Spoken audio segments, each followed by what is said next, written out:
Hello and welcome to The Telescope. Every week we bring you a fresh insight from the biggest car market in the world. Today we're on the test drive event of the Zeekr 007. In terms of dimensions, it's much closer to the current BMW i3 than it is to the Tesla Model 3 because it is a slightly bigger, much more luxurious saloon. And looking at it here, can you believe this i3 Tesla Model 3 rival starts in China at just 27,000 euros? The biggest highlight of the Zeekr 007's design I've mentioned in the first look video is this interactive light dome. Now this is a 1,500 euro extra. You can choose not to have it. Having looked at it for this long, and there are cars today on this test that doesn't feature this option, I think you have no choice but to choose this quite expensive option. Not because of what you can do when the light is fully lit up. You know, you can mimic Volvo, Audi, Jaguar daytime running lights, easy, no problem. But because of what the car looks like, what the face looks like when it's fully shut off, like it is now. Because some people refer this light when it's fully shut off, like it is now, like wearing sunglasses. And you have to admit that people wear sunglasses generally looks cooler than those people who doesn't wear them. The overall design of the Zeekr 007 is not what you would call traditional aesthetics. It's not long, it's not slim, it's quite chubby, it's quite muscular. But I'm definitely getting used to it. I'm still getting used to it now. My current feeling towards this design is, if I tell you this is the next generation BMW 3 Series, I mean, let's Photoshop the double kidney at the front. If this is the 3 Series, next generation, would you be disappointed? There might be some discussion about, whoa, this is such a bold move, but it definitely will not be a disaster. And that, I think, for Zeekr, for such a young brand, is a mild success to say the least. The interior of the 007 is a very nice place to be, but you can see some clear carryover parts from other Zeekr models. And that's no bad thing because Zeekr in general does good interiors. This instrument display, I can see it's the same as the Zeekr 001 FR. The steering wheel, the door panel, the window switches are very similar to the Zeekr X. The infotainment is powered by the latest Qualcomm 8295. That's the same behind the Mercedes E-Class infotainment. It has so much performance, it just doesn't drop frame anywhere, anytime. But there are some differences worth mentioning. Firstly is this very sloping A-pillar. The result of it is your sun visor is very close to my head. You may not see it from this angle, but check this out. On normal cars, if you swing over the sun visor, normally you will need to pull it back to cover the entire side window. On this, it doesn't need to. You see, it's already covering the entire front side window. And you can see when I swing it over, let's imagine I'm driving, my head needs to move out of the way to make way for the visor to swing over. That's not uncomfortable.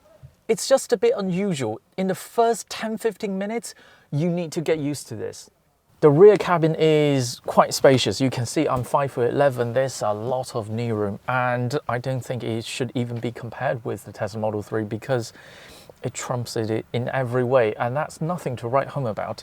Model 3's rear cabin is not exactly the class-leading benchmark, quite the contrary nowadays actually. But this is still not the class-leading rear cabin that, in my opinion, in the Chinese car market, at least in this class of vehicle, still belongs to the BMW i3. Not because of knee room and not because of headroom. You see, if I sit bolt upright, I still have some space over my head. This glass roof really is helping. So what is the problem? I'm pretty sure this car achieved this good amount of headroom by moving the H point down.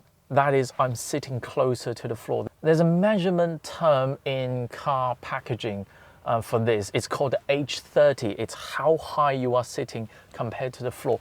I'm pretty sure this car's H30 is smaller than the BMW i3. That's why it can have this good amount of headroom.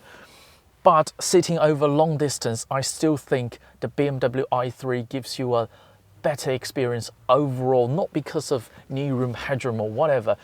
is because you sit taller in the i3. The BMW i3 can do that is because the overall vehicle height of the i3 is 31 millimeters taller than the Zeekr 007. That may sound like such a small amount, 31 millimeters is what? This much.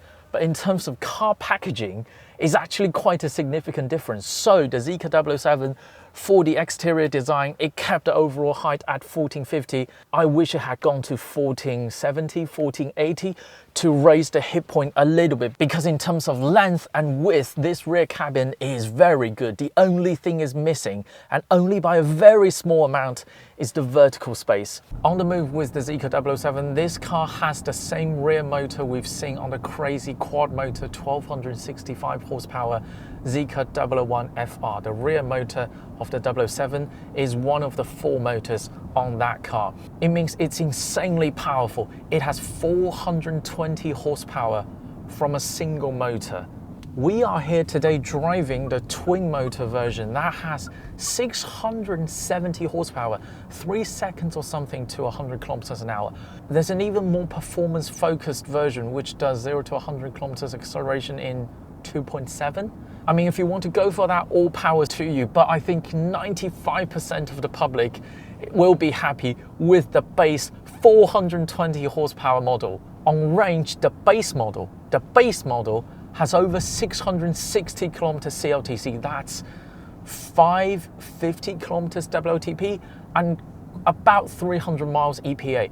Unless you live in extremely remote areas where there's next to none infrastructure, or your winter is regularly dips below minus 20 degrees Celsius, I think you will be happy with the base battery. The 100 kilowatt hour battery on this car with the single motor has over 800 kilometers range.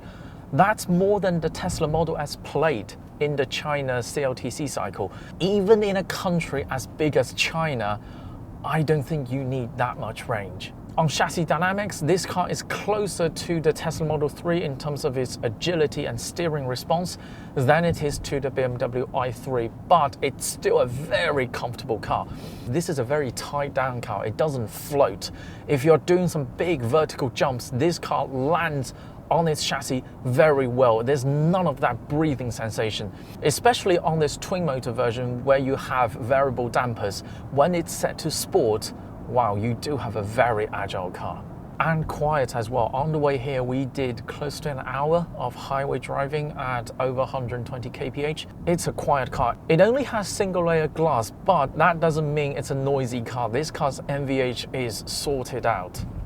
As good as the Zeekr 007 is, Zeekr is and will remain as a new brand to the rest of the world, at least to the European audience, for quite some time. The bigger implication of the Zeekr 007 is this is the technical foundation for the upcoming smart Saloon. Yes, there will be a Saloon under the smart brand that is very closely linked to this. Of course, that smart Saloon will be designed by Mercedes, so it will look completely different to this. Maybe you can't quite accept this very futuristic design, but if you can at least acknowledge the technical credibility of the Zeekr 007, then perhaps the smart Saloon will suit you better.